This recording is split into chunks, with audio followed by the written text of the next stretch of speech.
education all over the world, no person is the same. Even the identical twins, we are uniquely made. By how? Through our features, individualities, talents, and diverse backgrounds. But you do not need to worry about it, because that's what makes us different.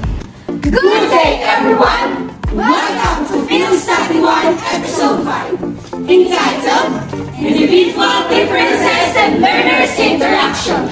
And we are here to share similarities and celebrate differences. During the observation, we have discovered a lot about the students. Each student have different strengths and weaknesses. And we, future teachers, that's what we need to appreciate. Students are different in cognitive development. Some are fast learners, which are capable of having active listening skills.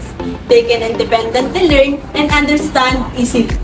Some are slow learners. Those are the learners that learns at a pace a little behind others of their age and grade level.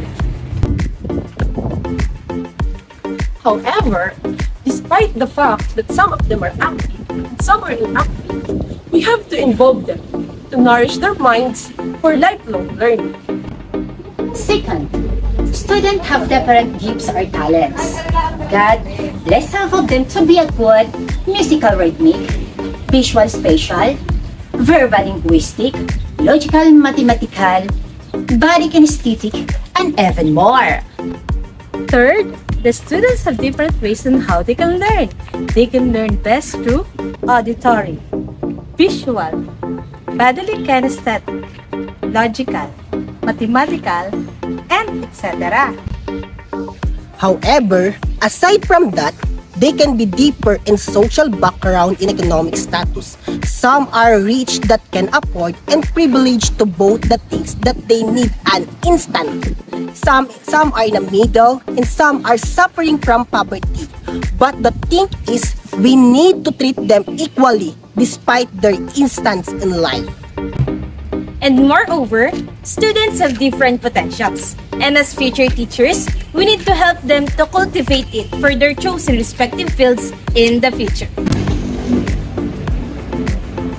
The following differences of the students can affect the learners' interaction. By how? Watch this! In my case, I have seen that individual differences is what makes each other unique and what makes each other stronger. In this situation, I have understand that no matter how independent you are, you will always be looking for others. And with those differences, you will also learn and you will also find different opinions depending on their perspectives, in which makes learning more meaningful.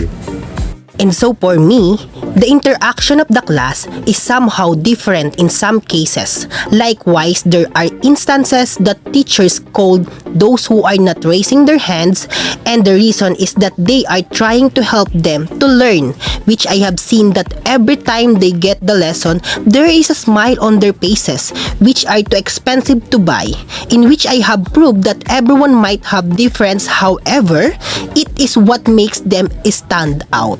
And lastly, I would like to give an emphasis on the quote, "In the middle of the differences, you can find strength." Because during my observation, I have found out that individual differences is not a hindrance for them to interact, to be active, to collaborate, and to express their thoughts like adults can do. They work together cooperatively, making sure that every member has a function rather than when students compete with one another or work alone individualistically. They share experiences, they talk sincerely, and most especially, they help and share with each other like a family. So that is how it ends. That's all and thank you!